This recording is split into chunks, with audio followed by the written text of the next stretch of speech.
Chapter 7. Happiness versus Peace. There is a kind of joy called peace, which is different from happiness.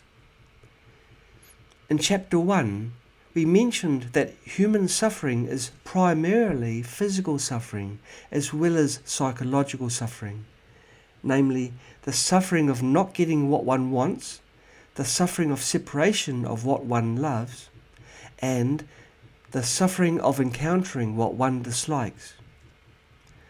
When these sufferings are alleviated, various negative emotions such as anxiety, worry, tension, and fear are also relieved. Humans refer to the experience of this process as happiness. In the term Kuai, happiness, Kuai means fleeting, while le means alleviation. We refer to happiness as the suffering of change because in this process there is only the alleviation of suffering without anything else. However, when suffering or negative emotions are temporarily relieved, that is, when the suffering of change, happiness, disappears, this state of freedom from suffering, negative emotions, and suffering of change, happiness, is called peace. Simply put, it is a state where there is neither suffering nor happiness. Peace is pure and free.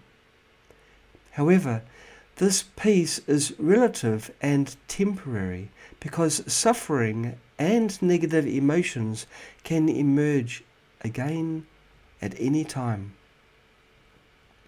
In fact, ordinary people rarely experience temporary peace. Most of their time is lived in suffering or the alleviation of suffering, in negative emotions or the alleviation of negative emotions. When a person has weak attachment to their loved ones or things, they experience less suffering. With less suffering, they also experience less suffering of change, happiness. In this way, the relative and temporary peace they experience are more. When a person has no attachment to their loved ones or things, they won't suffer due to them. Without suffering, they won't experience the suffering of change, happiness. In this case, concerning their loved ones or things, they have attained complete peace. As long as they don't crave, they will attain lasting peace. Let's take the example of a smoker. When the craving for a cigarette arises, they experience suffering. When smoking, they experience the suffering of change, happiness. Initially, they may smoke 1 pack every 2 days, then progress to 1 pack per day, 2 packs per day, or even 3 packs per day.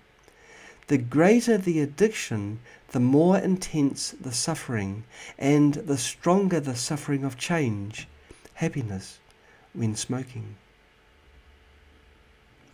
When an occasional smoker is not addicted to smoking, then their suffering of craving smoking is very weak. And their suffering of change, happiness, is also very weak, almost negligible. Compared to those with a smoking addiction, this state is relative peace. If a person doesn't smoke at all, not even a single cigarette, then they have neither suffering nor suffering of change, happiness, when related to smoking. As a result, in regard to smoking, their peace is complete, lasting, pure, and free. Let's take playing mahjong or other gambling as another example. When the addiction arises, they experience suffering. When they lose a round, they experience another layer of suffering.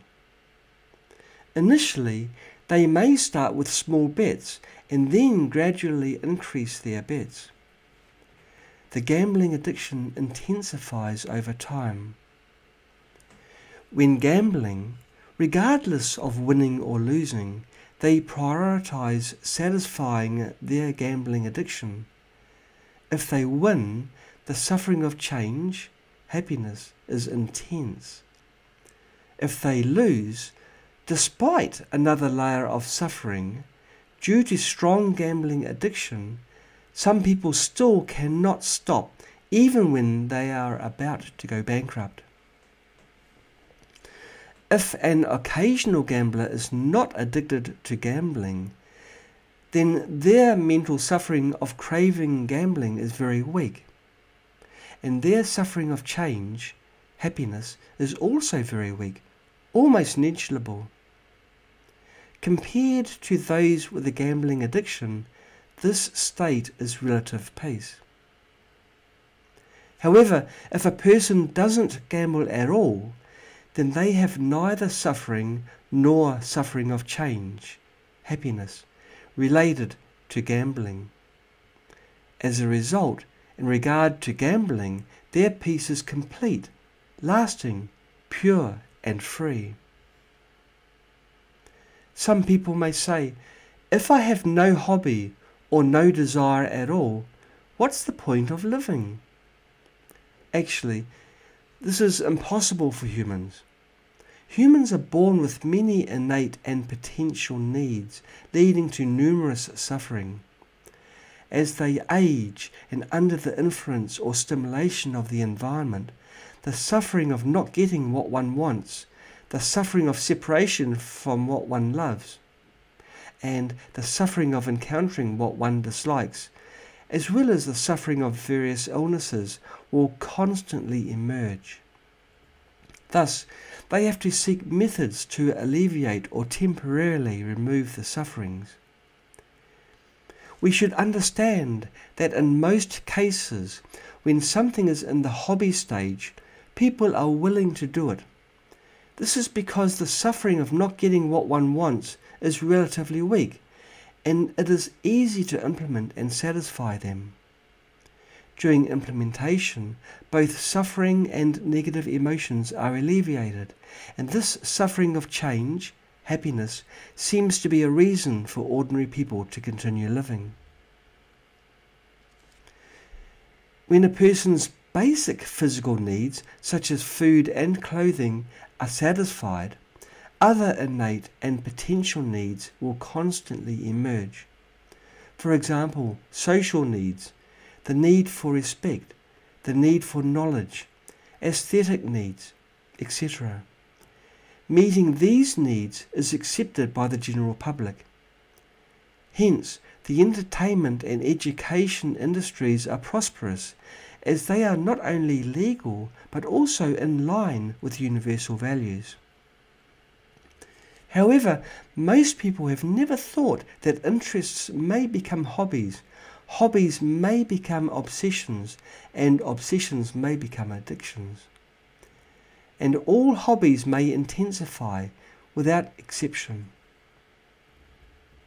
For example, let's consider the attachment to cleanliness, including cleanliness of the living environment, cleanliness of food, cleanliness of clothes, cleanliness of one's own body, etc. Ordinary people appreciate cleanliness but don't have a strong attachment to it. In most cases, they can live in relative peace. There is a group of people who love cleanliness and have a strong attachment to it. They have high requirements for the cleanliness of their environment, food, clothing and body. They enjoy cleaning or washing. Moreover, there is a small percentage of people with mysophobia whose attachment to cleanliness has become pathological. They have to constantly clean and wash in order to alleviate their psychological suffering and negative emotions. In essence, the love for cleanliness and mysophobia are the same. In both cases, When individuals perceive something as unclean, they experience suffering. The difference lies in the intensity of this attachment. Without guidance from the wise, humanity wouldn't turn to introspection and self-control. Therefore, in today's society, most people are becoming more and more greedy. As a result, various sufferings and negative emotions are growing in quantity and intensity, making it difficult for people to free themselves. Consequently, they have to constantly seek methods of alleviation.